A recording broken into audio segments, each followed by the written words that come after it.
purpose cannot be contained. You can take anything and you expose the purpose, and then you see the power. I thank God that despite not knowing my dad, and when I say I had an absentee father, let me lay the context of that because it ties into what I'm going to share with you here. When I say I didn't know my father, the first time I saw him was in the casket at his funeral. I was 14 years old, and I had all these ideas and these visions and these hopes and aspirations. One day he's going to finally come around, and one day we're going to do this, and we're going to do that. And I watched that descend into that ground, and I had to figure life out after that. Thank God I had my grandfather, but it was still a journey. My first book was The Invisible Father, Reversing the Curse of a Fatherless Generation. I've written 26 since then. But that book was cathartic. It allowed me to draw out and let go. I realized that I was literally in my early 30s, and every accomplishment I had ever had was trying to prove to a dead man that I deserved his attention. Wow. And it was in that I realized that I had to be what I needed to be. And as he said, I've never claimed to be a perfect father. I'm divorced and never claimed to be a perfect husband. But I love the fact that my kids allow me to be imperfect. We go through our moments, especially when anybody's got adult children knows. We go through our moments where they're not feeling me, I ain't feeling them. But the one thing that all of my kids understand is that if you pick up that phone and call me, I'm going to answer. And God's kind of like that, right? Yeah. God doesn't know. Now, I remember what you did last week. I'm calling you today. But what I'm going to talk to you about is this drive that my grandmother awakened in me with that whole creation thing. She awakened a yearning to know. And I drove her crazy with it. I drove her crazy with it. And the yearning to know simply is you can't give me something and expect me to accept it. Now imagine growing up Christian in a house and all you got is questions. Don't go to that church today, boy, asking all them questions. Y'all know I want to ask that question, right? Yeah. So the thing is, what it awoken me though is the ability to go down into layers after layers after layers of the truth and not stay on the surface to discover why something happened. So you couldn't just tell me that, blacks are at the bottom of the socioeconomic ladder and leave it with me. Because there's a reason. You can't tell me it's because of X, Y, Z, because that's not going to go. I'm going to go all the way to the bottom. And so in probably 1994, there was a prevailing theme that was moving about, and it was that, hey, at that time, I think it was roughly 120. It's been 120 years. Don't you guys think it's time y'all get over slavery?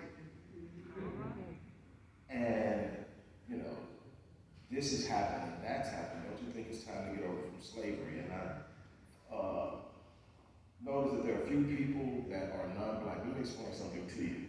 This isn't a racial discussion for me, but we have to acknowledge the fact that race exists, that there is a racial caste system. And I'm not one. My oldest son, Rodrick is in here. He's 35 years old, he'll be 36 in a month or so. He'll tell you that the one excuse you couldn't come home from school with was my teacher is racist. Yeah, she might be, but you want to get it.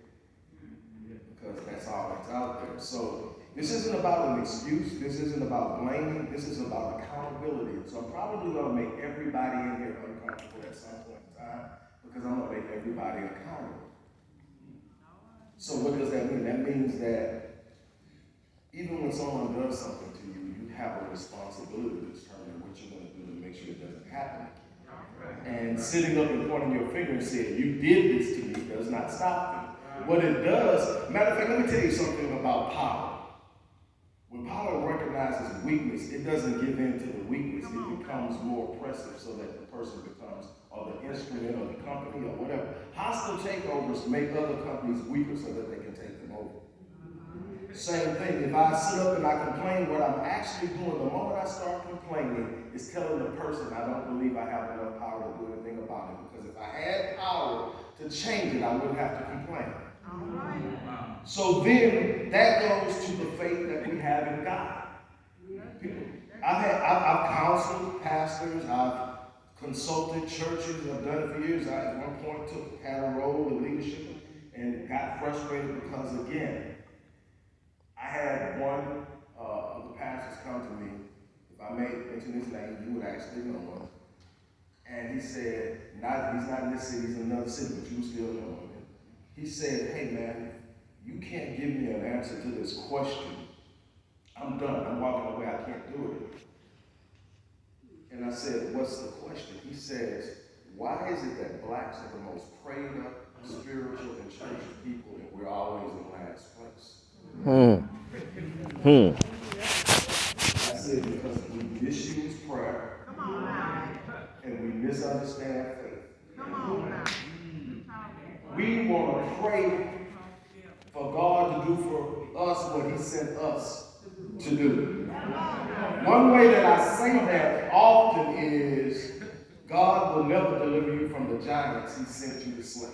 So then, what must I do? I must sit up and I must say, okay, this is happening to me, what am I going to do about it? The other part of it is we have an idea of God.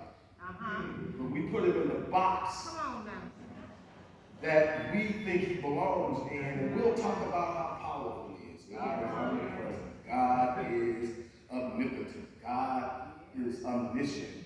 And then the moment we get into a problem, we'll say that we are the children of God. And the moment we get into a problem, we go, oh, woe is me. What am I going to do? And my biggest revelation, which is what prayer is really truly about, if we're going to be honest about this, and I'm not here to give a sermon, but I want to open the doors to understand why we have power to change what we're going to talk about today.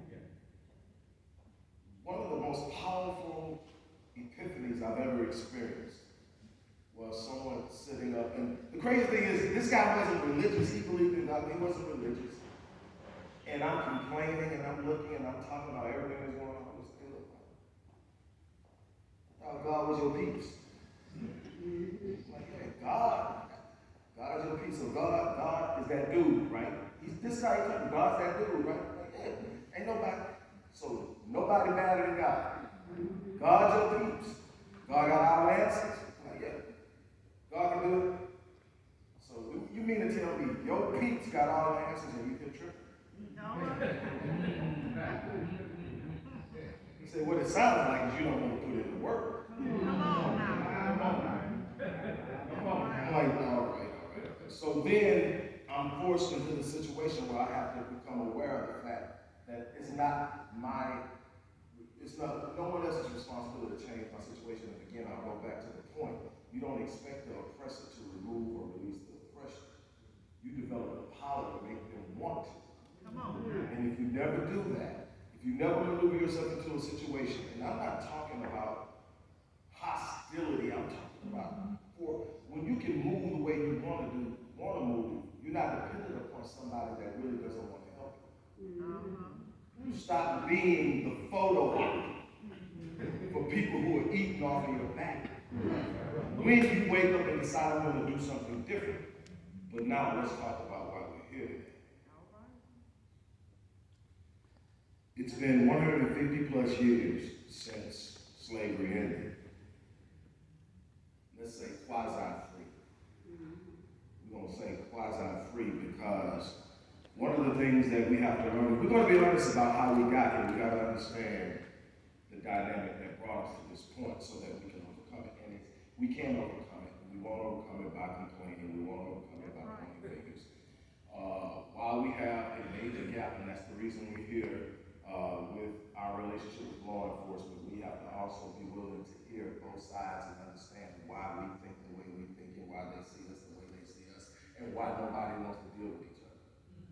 So The first thing is when someone sits up and says, well, it's been 100 something plus years. When I first started this research, it was, like I said, mid-90s, so it was 120 something years at the time.